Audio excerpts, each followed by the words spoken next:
the Paso del Norte Institute for Healthy Living in El Paso, Texas. And we're translating science to the community level to work to increase healthy eating as well as active living. I've implemented a great tool for objectively measuring fruit and vegetable intake, but I'm finding another tricky component that ties in with this session is is there a tool available to help us better screen for the flavor profile of foods? And I have a personal example that just happened when I received a farm box with Swiss chard, and I was making some Swiss chard wraps for my own kids.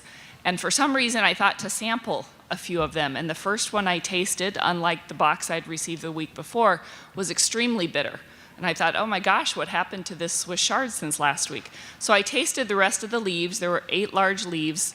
3 of them were extremely bitter. 5 of them were almost a buttery, slightly salty flavor. If I had given my kids one of those bitter leaves and hadn't tasted it first, I would have turned them off to Swiss chard, probably for life, knowing them.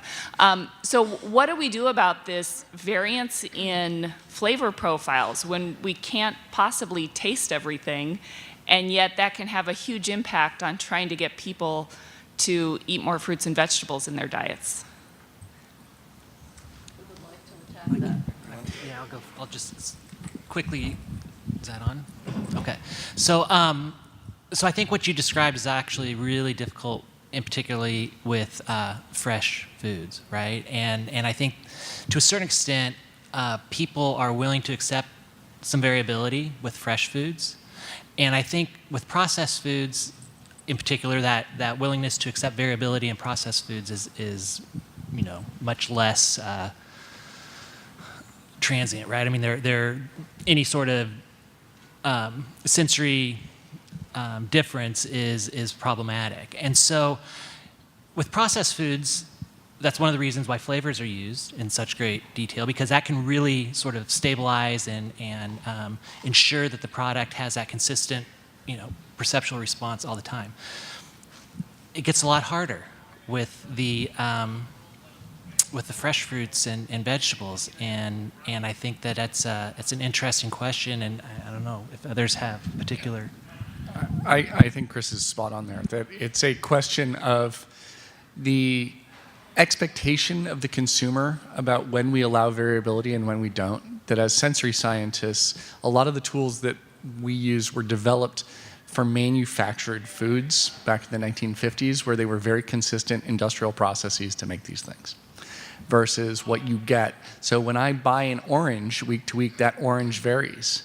But now when I go and I buy Tropicana, that Tropicana tastes the same every single time. And that Tropicana tastes different from the Minute Maid, because both of those flavor profiles have been optimized to have a signature characteristic that are different from each other. And so some industries, consumers accept that variability, and others they don't. So every single time I drink Budweiser, it should taste like Budweiser. But in wine, for whatever reason, the wine industry has convinced us that wine can vary widely from year to year, and that's okay, and that's something to be celebrated. But if your craft brewery did that, you'd say it's lousy quality control. So we have, I think, moving back into the consumer space, it's teaching consumers that variability is okay, and that that's part of living. I certainly agree with that we have to accept that differences are okay. I agree with all of that, and only want to add that a recent experience where I just finished up consulting with a small entrepreneur who was making all organic, vegetable-based baby foods. And we experienced something very parallel to your experience in the kitchen when we were looking at raw material suppliers for the vegetables to go into this organic baby food. And at first I thought, oh, it's just the variability of the supply. But actually, after we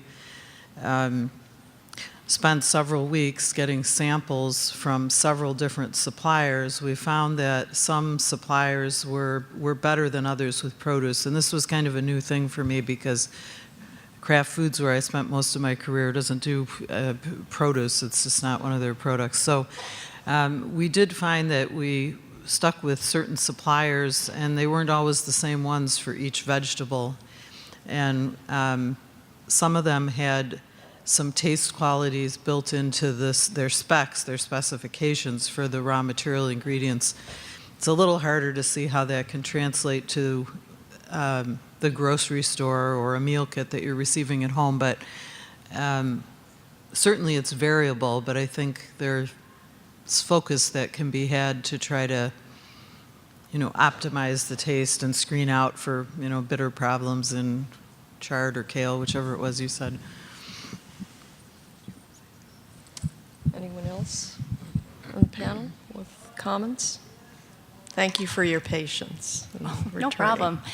Jessica Campbell, General Mills, thank you for the great presentations this morning. I'm gonna take us back to a question regarding sodium reduction. And, I was curious, Chris, with the tomato juice study, looks like you had the participants kind of creep their liking back up, which was great. And if my numbers were right, I think like that jump in the sodium reduction was pretty big. Like it was a pretty big gap, maybe 400 or 500 milligrams. What might have happened if one would have taken more of a slighter stepwise reduction approach? That's question one. And the other one would be, what would happen, and maybe you've tested this, if you offer that original product back to the consumers? Would they like it just as much, or would they say, no, it's too salty, I don't like it anymore? Just curious, really, to anybody on the panel, what their thoughts are on those two different questions. So you're right. It was a very large decrease in sodium that they were exposed to, and my assumption is that if that was decreased more slowly, as some of the other speakers had discussed today, then perhaps that sort of precipitous drop in liking would not have had occurred. So I think that's sort of a strategy to maybe avoid that precipitous drop, because I think what's the problem is that if that was a consumer who had the option of choosing that product again, the likelihood of them choosing it is almost zero, right? But because they were in a sort of forced design where they had to continue to consume it, that exposure did sort of allow them to sort of recalibrate and have an increase in liking. Anecdotally, and I'm sure others have maybe more experience in this than I do, I believe as well, often what happens is once that has been recalibrated and your liking has sort of been adjusted to those new levels, when you are exposed to those higher levels, whether it's sweeteners or salt, then they taste too salty or too sweet, and so then you tend to either have to be exposed to those higher levels again and recalibrate, or you seek lower levels. I can say a couple of words about that, and actually make a broader point, which is that the one thing that wasn't discussed at all at this meeting about salt was the Institute of Medicine's actual recommendations and what they were based on. And those recommendations were a gradual reduction by industry and by restaurants in sodium, under the assumption that there are sufficient studies to show that if you reduce sodium in foods, people will gradually come to accept that and like the lower sodium values. And as Jane mentioned, no such study has ever been done that's looked at the gradual reduction of the entire amount of sodium people consume, and that's something that certainly should be done in the future. Probably won't be, because the decision has already been made that this is the way to do it. My own experience since I conducted one of those studies was that the minute we took people off the low sodium diet, they went back up to where they had been before. And so I think that's because I've had the same anecdotal experience with a particular product. I adjust, and then it seems too salty if I taste a competitor version of the product. But the question of what happens overall, if your whole diet is reduced in sodium versus only certain products, and this is always one of the conundra that industry faces too, because and about why originally industry was very reluctant to do voluntary sodium reductions, because if you reduce the sodium in your product or your version of that product, and every other competitor who makes a similar product doesn't do it, it's obvious what'll happen. You'll lose your business. And I think that gets back, yeah, I think exactly. I think that gets back again to the whole question of, we don't really know what happens across the whole diet with a modern study that's carefully controlled and that knows what we know now. So Jane is saying that I didn't do a modern study, No, which is I'm- correct. I'm- It's absolutely correct. We've talked about this. He would make that same criticism himself. No, but I'm not really criticizing it. The point is that I think it would be a good time to revisit it and build on it and add more breadth to it. Can we take that out? I would just add that I've actually designed a modern study to follow up on your study, and the NIH study section, it went down in flames because they said, well, you don't need to do that study because Gary already did it. So I've tried to propose this exact question, and it doesn't get traction. So. And I think another important aspect to consider is the individual per se that will respond. So it's a matter of whether or not we're talking about public health in general or what somebody needs individually for their own choice, healthy choice. Next question. My name is Ying Meng from University of Rochester. I'm not a researcher in this field, but this is a very interesting talk. So I came across an article talking about fat taste, so taste of fatty stuff. So I wonder whether it's true and also how that contributes to the palatability of the food, and also how that contributes to the high prevalence of a high-fat diet. Thank you. Well, I'll start us off and then let other people speak up. The co-author of that paper was in this room until about 20 minutes ago when he had to leave. So maybe you can find him later. The argument, as Gary laid out earlier, is whether or not fat has its own taste. There definitely appears to be a receptor. There appears to be individual variation. There appears to be postprandial responses to oral exposure to fats. The question then becomes, is there a percept that goes along with that? And some of us in the field think yes, and some of us think no, so that's still an open debate. The other thing I will say, though, is in terms of the palatability per se, we have this idea that fat is good, and evolutionarily that would make sense because it's energy dense. That's where this gets weird. For those people who do believe fatty acids have their own percept that go along with them, participants say it's really nasty and unpleasant. So that's where this gets even stickier, because we don't really know if it does have its own taste, why is it a gross taste instead of a good taste? I don't know if anyone else wants to add anything to that. Yeah, and I would say there are arguably, several potential receptors identified related to fat, and I don't know the answer about that.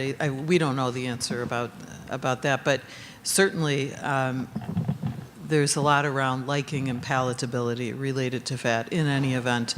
And I spent, almost 10 years probably working on fat-reduced foods. Chris and I had a discussion before this symposium about how we should really be addressing that as well, but we didn't have time. And it's sort of parallels in some ways the sodium and sugar reduction, except that as per a discussion we had last evening at dinner, I think with fat, again, it's kind of product specific, and you can reduce to a certain point, which varies depending on the product, before people really notice, and then there's sort of a precipitous drop, similar to what you see with the sodium chloride. And there are lots of things you can do to try to replace the fat, substitute for the fat, fill in for the fat. Not to say that it's easy, but there are a lot of parallel challenges, concerns, and issues and solutions to the things that we have discussed already today. But the science part is up in the air. Jonathan Kershaw, Purdue University. Several of you mentioned studies or showed data where the sensory experience actually changed based on expectancy, where if you labeled it one way or another, then it really changed the liking and acceptance. Do you see that as one of the strategies for, like, to work with marketing, for example, to modify claims, or there are just too many limitations with the need for truthfulness on the package and other regulations? Yes. Yeah, I'm going to hand it over to one of these guys in a minute, but I mean, certainly the approach that I've been familiar with from my industry career is in the early days of sodium reduction, we tried to go for claims. We thought that would be a great thing, and then the data bore out that actually that makes people not want to eat it, and so that's why we've gone with this, more stealth approach and the more generic health logos or ticks, heart healthy, heart smart, things like that seem to not be as damaging. So I do think that's a key from an industry perspective. The messaging is a key part of getting people to accept and eat, foods that are lower sodium. You guys must have comments. All of you. Yeah, even just suggesting that something's healthy has been shown to decrease people's liking for it. So it's best it's best not to tell them that they're eating something healthy, and to rather, and this is what we've been doing in the lunchroom, sort of emphasize the sensory quality about how good it tastes and how it's my favorite vegetable and things like that, which seems to work a lot better than saying this is good for you, because if it's good for you, they don't want it.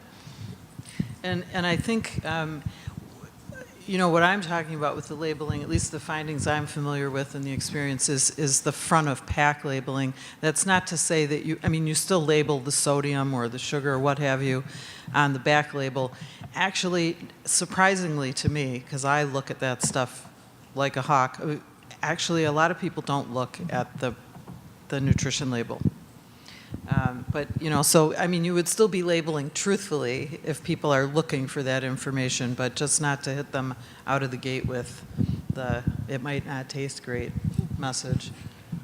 I'll just maybe mention one additional thought. I think, generally speaking, people are fairly malleable in terms of, listening to other, comments or expectations and so forth. And so, one potential strategy, as you sort of pointed out, was, as opposed to identifying the health benefits, reformulating and saying, oh, what a great tasting reformulation, right? So simply putting that on the label, right? You're willing to believe what they say.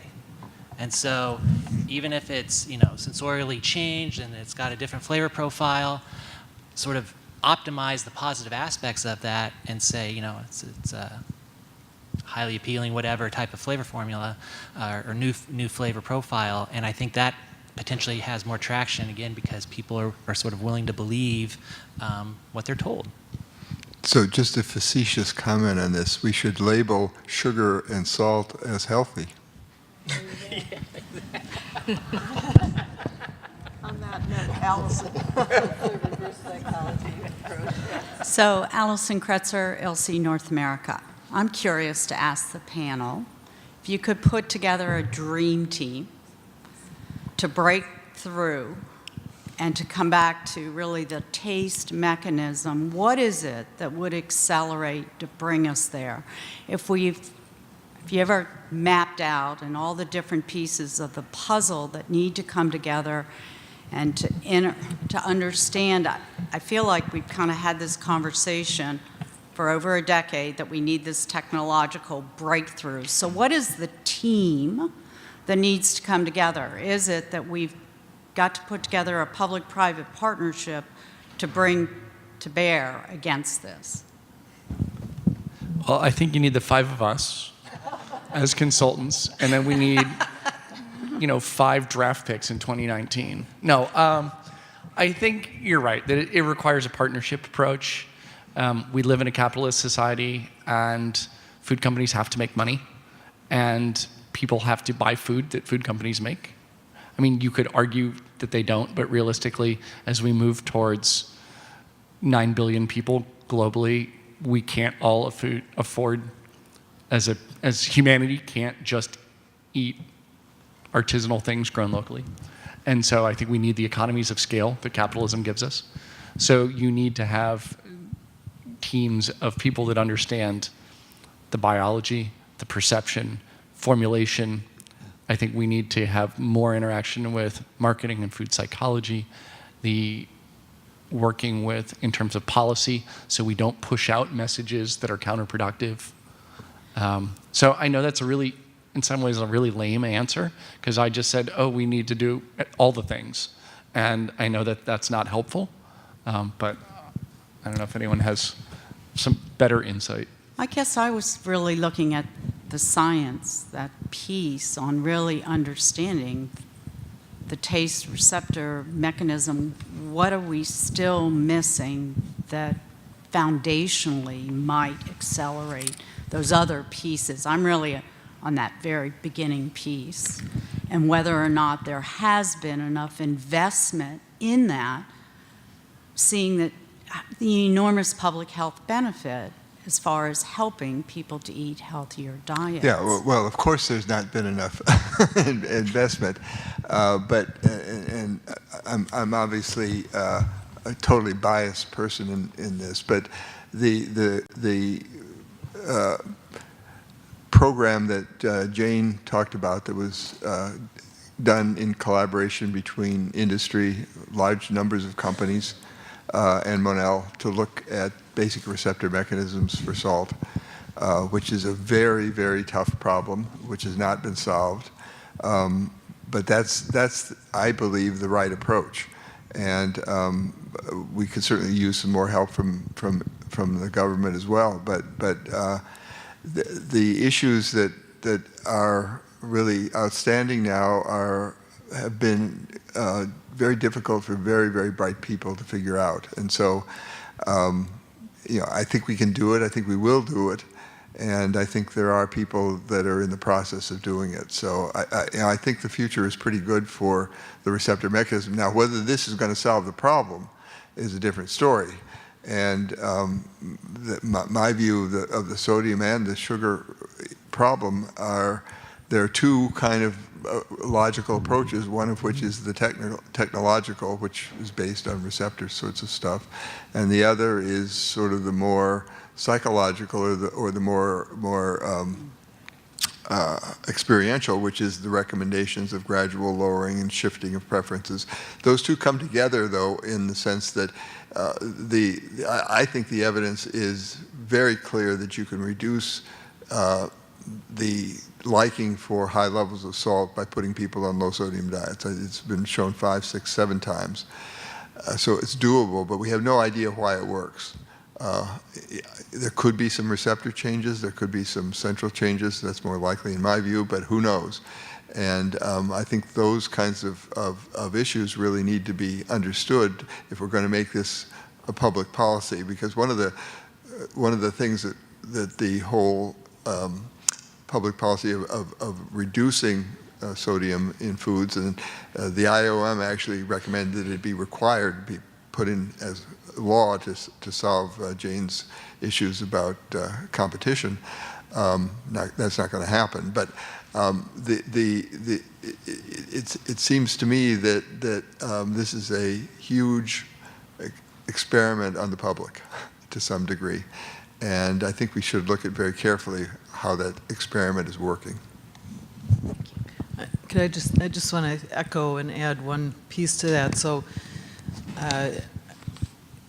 that program that I referred to and that Gary's referring to also, was a deep research program, which is, I think, what's required to elucidate the rest of the receptor mechanism, which I think will help at least, but you still need to do these other aspects. And the one clear sort of missing party is government funding. So many industries were willing to put up quite a bit of money and investment in that program that Monell and other peripheral parties worked on. And in the end, you know, because of a lot of business-related challenges for the food industry, I think the industry partners find it hard to continue that level of investment over, you know, a relatively long time period. And that's where, you know, we really could use help from other sources. It's not that the problem has gone away or that the research doesn't need to continue. It's that some hard decisions have had to be made about spending. And, you know, the problem needs more work, which means it needs more money. And perhaps, though, it may mean redefining what is the important prioritized question, because it may be beyond a receptor per se. Well, I think, and with changes in the food system and what consumers want, you know, we have to perhaps reconsider what would be a balanced question that we need, and gap that we need to answer or close. I don't think you'll get very far without knowing more about the receptor, but there are other approaches too, and you need to do all of them in the meantime, is how I would summarize. Yeah, sorry. I also think that there has to be a change in how people eat. And that's a big cultural change. So one of the ways to do that is actually, and I feel like I'm beating the same drum here, is in school lunches, because, for example, in Philadelphia, every student gets a free breakfast and lunch, and usually a free after school dinner. And sometimes for many of these kids, it's what they get food-wise in a day. So they're eating a lot of their food under a controlled situation. And if that's the case, you can do a lot with the food that they're served at a young age and change what they think they should be eating and what they think they like and what they actually like. And that's going to change their behavior later on. So they're going to demand different things of the food company eventually. But people have been ignoring, you know, the school lunches and the food that they serve the students in school. And they just give it to them, give them whatever they have, and don't really make it palatable. So they learn, because they're getting steamed cauliflower that's steamed into submission, that they hate cauliflower. So they're learning a lot in their school lunches, like they hate vegetables that are overcooked and unseasoned. And that's not the way we want to go, I think.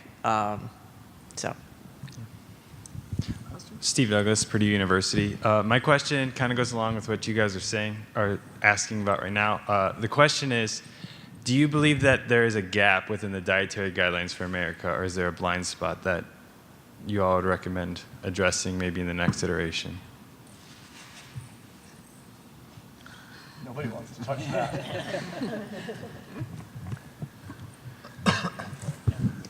I'll fall on my sword here. Nobody wants to touch that. I don't know that there's a gap in the dietary guidelines. I think there is a disconnect in the messaging that we give people. And I think it is very easy to make the fundamental flaw to assume people don't eat well because they don't know what they're supposed to eat. And I don't think that's actually true. I think people have a pretty good idea.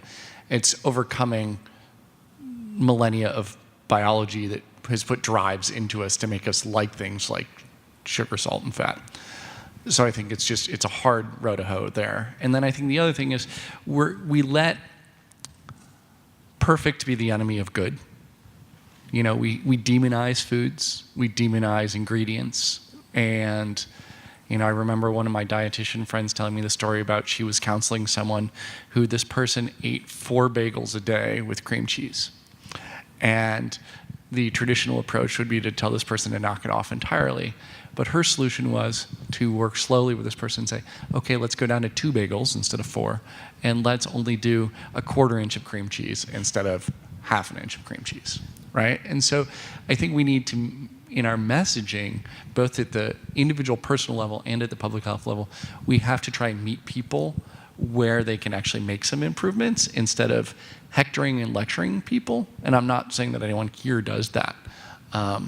But I think when we hold up this idealistic standard that everyone's just going to drink kale smoothies with chia seeds and not eat that bloomin' onion at Outback, I don't think that's very realistic. So I fully agree with John that we have demonized foods and we've made people afraid of food. And I think we have to shift all of us back to realizing that we eat food, not single nutrients, and that it's a balanced plate and there's not really one right or one wrong as long as you sort of try to achieve balance and enjoy it at the same time. That's my personal opinion, not that of the USDA. Do you think there's a gap in the dietary guidelines? Oh, I have no idea. I just figured I'd ask the experts. Like, if we're translating taste to health, like, dietary guidelines are a great platform. So if there was somebody in the room that was on it, like, that might be a good question to bring up.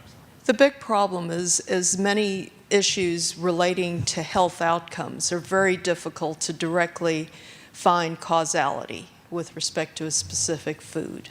I mean, oftentimes we do studies that isolates a particular component, but then in the context of the full plate, it's very difficult to show over time because people need to eat food.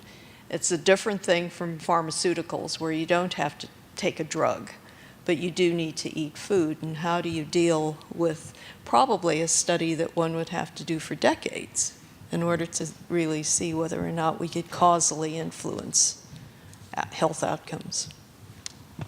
It just relates again to the study that was written up last week, I think, in the newspaper about the idea of we have no really endpoint on lowered salt intake other than blood pressure and things like that. And so the proposal is to take prison inmates, 20,000 of them, and expose them to different levels of salt and see which ones die sooner.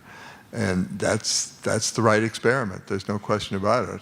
But it's a difficult one to do for sure. And I think that as scientists, many of us we're reductionists. We want to look at one thing that we can manipulate because then we can find out whether that actually has an effect. And as Naomi says, the fact is that we don't do one things, we do everything. We eat meals rather than individual nutrients, and so it's making that leap is a difficult one. I also think an important thing is to emphasize that people should eat a variety of foods rather than focusing on don't eat so much of X. So, don't just say fruits and vegetables. I mean, just try getting people to eat more different kinds of fruits and different kinds of vegetables and different kinds of grains and different kinds of things, because variety is really important. Next question. Hello, I'm Andrea Kozak from Oakland University. Thank you for the interesting and informative talks today. I was wondering if anyone in the panel could speak about safety issues regarding replacement for sugar in regards to long-term effects, non-humans, humans. I don't think anyone talked about that. I know that's not the purpose of this, but as a psychologist, there's lots of reasons for food choice, and safety is one of those things that I think the public is concerned about. So, thank you. Are you actually referring to using non-nutritive sweeteners as replacers? Yeah. Yeah, okay. That's a difficult question. That's all I have to say.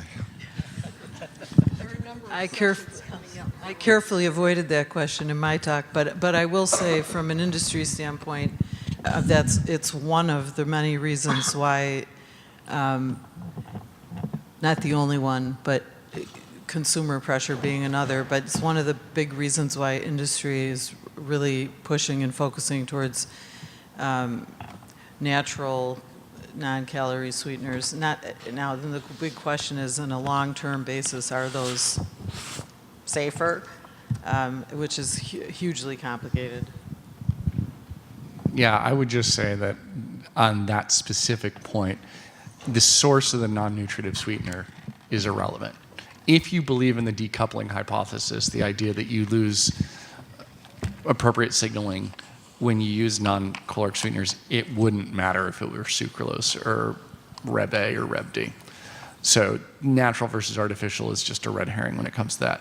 In terms of the broader question of safety, I'm going to punt and I'm going to say go to one of the sessions this afternoon or tomorrow, because there are some, and there are entire 2-hour sessions with experts that are deep into that data. So other than that, I don't know that we really have much to add. So our last question. My name is Kei Kuriwaki from the Ajinomoto Foundation. I'm in talk with the Japanese government for the health promotion project in Japan and Asia. And as a whole, we are talking about the label of health, because in my experience in the private company and also in the atmosphere of Japan, people feel that the claiming a health food or healthy food associate with the bad taste. So we don't want to put a healthy like claim or even a nutritional claim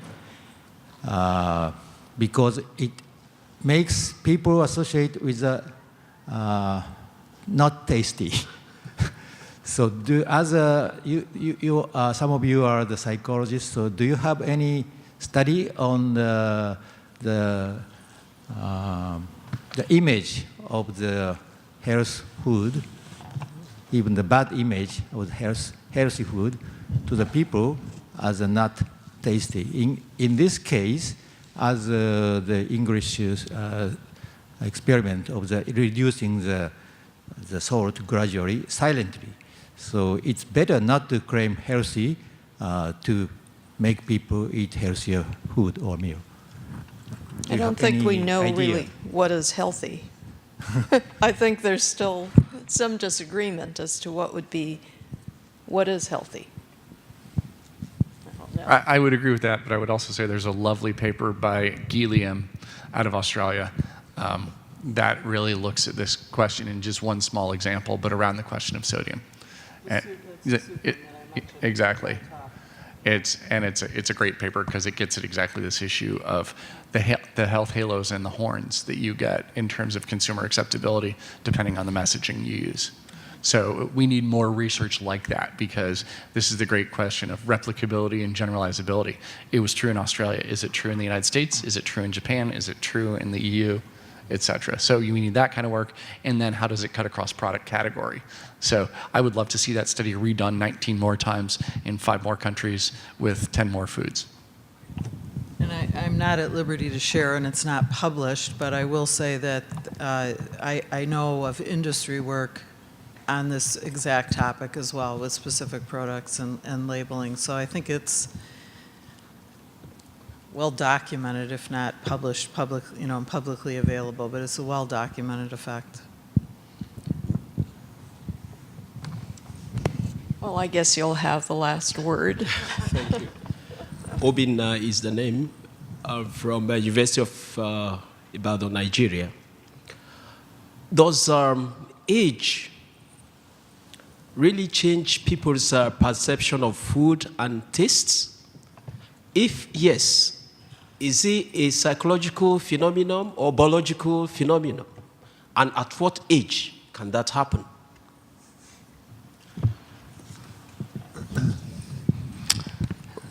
So the question is whether age changes perception of food, and I think the answer is yes. There's certainly well documented that as people age, on average, they lose their sense of smell. And since that's a component of flavor, that's, I think, without doubt. changes in the sense of taste are much less well documented, more iffy and variable between and across studies. But even there too, I think there are losses,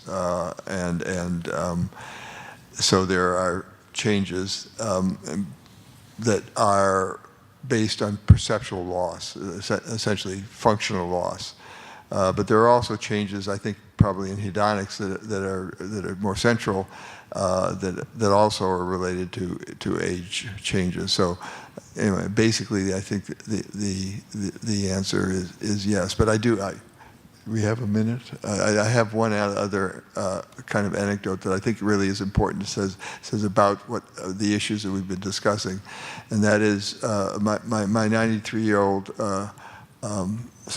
father-in-law was in a nursing home and was not eating, and so the dietitian came to me and said, he's not eating, can you do something? He was a very forthright guy, so I asked him, well, what's wrong? And he said, well, the food tastes terrible. And I said, well, what's wrong with it? He said, it's just awful. And so I said, all right, I'll taste it. I tasted it, and of course it was awful. And what it was that the dietitian prepared it with no salt. And I went and asked her about this, and she said, well, you know, salt causes hypertension. And I said, here we have a 93-year-old man who has stopped eating, and you're feeding him food with no salt. I mean, it was really, it wasn't just lowered salt, it was no salt. So I think there's got to be really a balance made in terms of how you deal, particularly with older people, where maybe he's lost some of his sensory, the smell part of food, he's lost some of that. People seem to be able to put that in. If they lose it gradually, they don't know they're losing it. But if they have, and then there's this abrupt loss of taste, which is maintained longer, that can really have some serious consequences. Great. So on that note, I'd like to thank the speakers and ILSI North America and ASN for supporting this symposium. And as a last plug, there are 3 sessions coming up, also supported by ILSI NA, that you could look up in Nutrition 2018.